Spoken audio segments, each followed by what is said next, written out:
میرے بھائیو، ذوالحجہ کے حوالے سے چند ایک ضروری باتیں میں ضمناً عرض کر دوں کہ صحیح مسلم میں اوپر تلے 3 حدیثیں ہیں انٹرنیشنل نمبر کے مطابق 5117 سے 512 تک، اور مشکات میں بھی موجود ہے 1459، اور فواد عبد الباقی والی جو مسلم کی ترکیم ہے نا اس میں 1977 ہے۔ یہ فواد عبد الباقی نے بڑا مسئلہ خراب کیا ہے، مکتبۃ الشاملہ میں بھی چل رہا ہے۔ وہ جب ایک طرح کے مختلف احادیث کے طرق آتے ہیں نا تو وہ سب کو ایک نمبر دے کے بٹوں کی نمبرنگ چلاتے ہیں۔ اب یہ دیکھ لیں، اب 7 طرق ہیں 5117 سے 5123 تک کانٹینیوس نمبرنگ میں، لیکن فواد عبد الباقی نے ان 7 کے 7 کو ایک ہی نمبر دیا 1977، اسی لیے اس صحیح مسلم میں ٹوٹل احادیث ہیں 3033 3033، اور جبکہ کانٹینیوس نمبرنگ والی جو دارالاسلام نے تو خیر دونوں چھاپ دی ہیں، جس کا پی ڈی ایف اور اسلام 360 میں کانٹینیوس نمبرنگ ہے 1 سے 7563 تک، وہ ٹوٹل احادیث اس میں 7563 ہے، جس میں ریپیٹیشن کے نمبرنگ کو ایک کر دیا اس میں 3033 ہے۔ یہ میں نے آپ کو ضمن بتا دیا۔ اسلام 360 میں بھی آپ کو کانٹینیوس نمبرنگ ہی ملے گی، اور پی ڈی ایف بھی اسی پہ ہے 6 جلدوں والا۔ تو یہ جو حدیث ہے صحیح مسلم کی کہ آپ صلی اللہ علیہ وآلہ وسلم نے فرمایا، جس کا میں نے حوالہ دیا کہ جب ذوالحجہ کا پہلا عشرہ شروع ہو اور تم میں سے کوئی شخص اس کو پائے، ذوالحجہ کا چاند دیکھے اور وہ قربانی کا ارادہ رکھتا ہو، تو وہ قربانی ہونے تک اپنے بالوں اور ناخنوں کو نہ کٹوائے، نہ اپنی کھال سے کوئی چیز اتارے، کوئی بال ریموو نہیں کر رہے، نہ کوئی داڑھی والا معاملہ، نہ مونچھوں والا معاملہ، اس لیے آپ دیکھ رہے ہیں میری مونچھیں بھی بڑی ہوئی ہیں، ٹھیک ہے، نہ ناخنوں والا معاملہ کرنا ہے، نہ زیر ناف بال کا، نہ بغلوں کے بال کا۔ یہ 10 دن کے لیے جو قربانی کا ارادہ رکھتا ہے جب تک قربانی نہ کر لے۔ سیدہ ام سلمہ ام المؤمنین رضی اللہ تعالی عنہا وسلام اللہ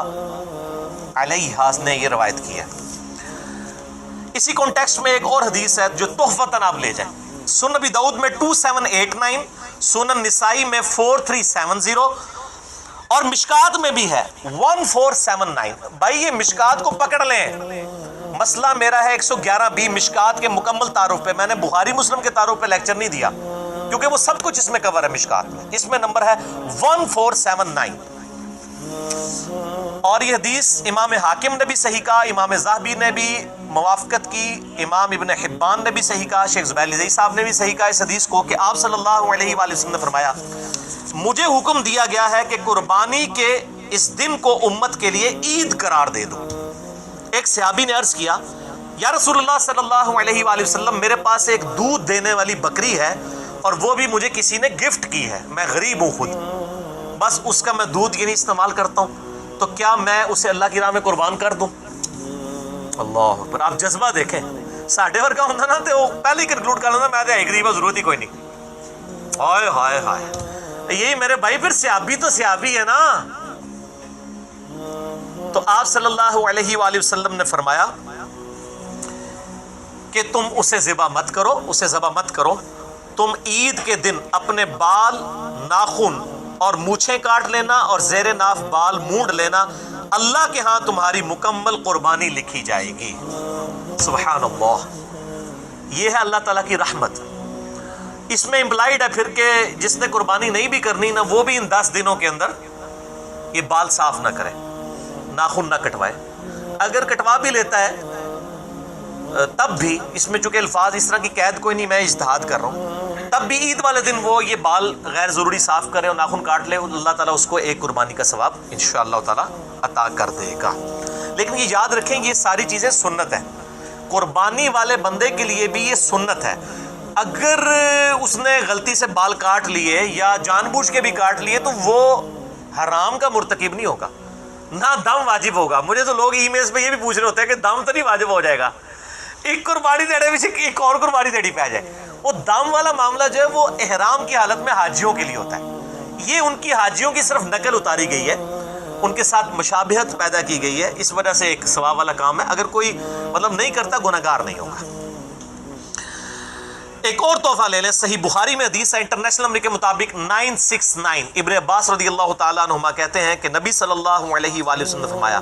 اللہ تعالیٰ کو ان 10 دنوں میں، یعنی یہ جو پورا عشرہ ہے یکم ذوالحجہ سے 10 ذوالحجہ تک، ان 10 دنوں میں کیے گئے اعمال سے بڑھ کر کوئی عمل نہیں ہے۔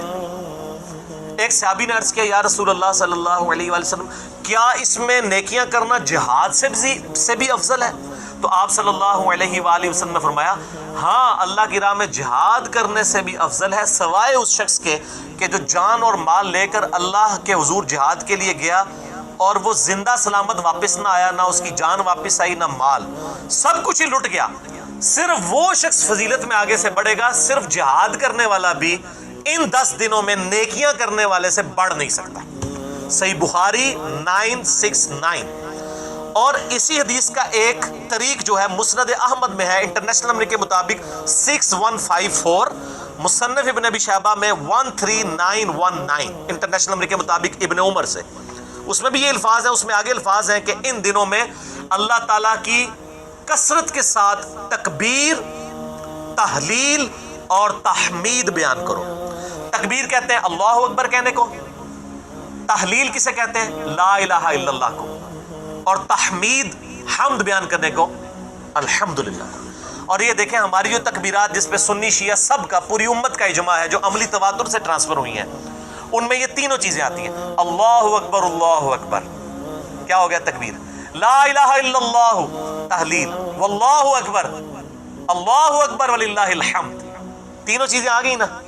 تو یہ تکبیرات اس میں بلند کرو، اور اس میں سنت ہے کہ آپ عید کے اوپر میرا کلپ ہے عید کی نماز کا طریقہ، اس میں نے ڈیٹیل سے بتایا کہ آپ نے بڑی عید کے لیے جب جانا ہے بلند آواز سے تکبیرات بلند کرتے ہوئے جائیں، اور چھوٹی عید کے لیے آہستہ آواز میں یہ تکبیرات بلند کی جائیں۔ اور یہ جو حدیث ہے بخاری کی 969، اس کی ہیڈنگ میں امام بخاری لے کے آئے ہیں کہ ابن عمر اور ابو ہریرہ رضی اللہ تعالی عنہما بازار میں ان 10 دنوں میں جاتے تھے اور بلند آواز سے تکبیرات پڑھتے تھے، اللہ اکبر، اللہ اکبر، لا الہ الا اللہ، واللہ اکبر، اللہ اکبر وللہ الحمد، تاکہ لوگ بھی یعنی تکبیرات پڑھیں، یعنی تکبیر ہی تکبیر ہر طرف بلند کی جاتی تھی۔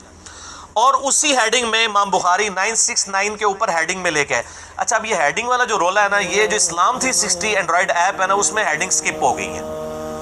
اور میں نے ان کو بتا دیا انشاءاللہ وہ اس کو امپروو کر رہے ہیں۔ آپ پی ڈی ایف میں دیکھیں گے نا تو آپ کو امام بخاری کے باب کی ہیڈنگز تعلیقاً روایتیں مل جائیں گی،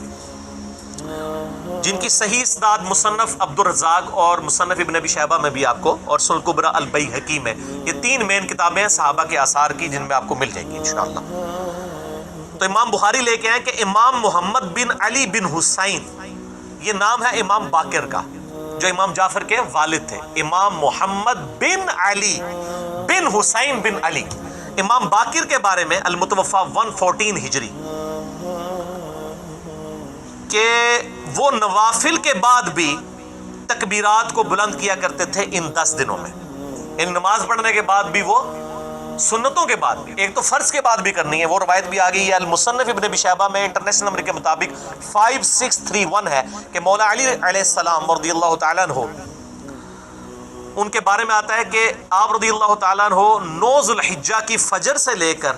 13 ذوالحجہ کی عصر تک ان تکبیرات کو بلند کیا کرتے تھے، جو ساری امت کرتی ہے۔ آپ دیکھتے ہیں نا کہ 9 ذوالحجہ، اور وہ یوم عرفہ سعودیہ والے کے مطابق نہیں کر رہے ہوتے ہیں، ہم اپنے مطابق کر رہے ہوتے ہیں، ہم نے یعنی وہ منگل والے دن صبح شروع کرنی ہے، اللہ اکبر، اللہ اکبر، لا الہ الا اللہ، واللہ اکبر، اللہ اکبر وللہ الحمد، کم از کم ایک دفعہ پڑھیں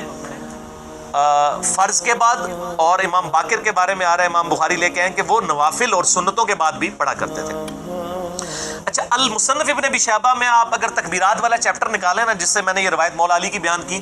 اس میں آپ کو 3 طرح کی تکبیرات ملیں گی، تینوں ہی سنت ہیں کیونکہ صحابہ اور تابعین سے ثابت ہیں۔ ایک تکبیر آپ کو یہ ملے گی کہ صحابہ کرام تکبیر بلند کرتے تھے، اللہ اکبر، اللہ اکبر، اللہ اکبر، صرف یہ بھی تکبیر بلند کر سکتے ہیں، یہ بھی عید کی تکبیرات ہیں۔ دوسری تکبیر جو مشہور ہے، اللہ اکبر، اللہ اکبر، لا الہ الا اللہ، واللہ اکبر، اللہ اکبر وللہ الحمد۔ اور تیسری تکبیر بھی ملتی ہے، اللہ اکبر کبیرہ والحمد للہ کثیرہ وسبحان اللہ بکرۃ واصیلا۔ اور یہ جو میں نے آخر میں دعا پڑھی تو صحیح مسلم میں اس کی فضیلت آئی ہے کہ ابن عمر کہتے ہیں کہ ایک شخص نے نبی الاسلام کے پیچھے پڑھی تو آپ فرمایا اس کے لیے تو آسمان کے دروازے کھول دیے گئے، اور کہتے ہیں اس دن کے بعد میں نے اس دعا کو کبھی نہیں چھوڑا۔ تو وہ ثنا کے طور پہ پڑھنا بھی اسے سنت ہے، یعنی سبحانک اللہم و بحمدک جو ہم پڑھتے ہیں نا، اس کی جگہ بھی یہ پڑھ سکتے ہیں اللہ اکبر کبیرہ والحمدللہ کثیرہ وسبحان اللہ بکرۃ واصیلا۔ یہ واؤ کے بغیر بھی ثابت ہے، واؤ کے ساتھ بھی ہے، اللہ اکبر کبیرہ الحمدللہ کثیرہ سبحان اللہ بکرۃ واصیلا۔ واؤ کے ساتھ ذرا اس میں کنٹینیوشن آ جاتی ہے، تو یہ تینوں تکبیرات ثابت ہیں۔ آپ کوئی سی تکبیر بھی بلند کریں وہ تکبیر ہی شمار ہوگی، اللہ تعالیٰ کی بڑائی کا بیان ہوگا۔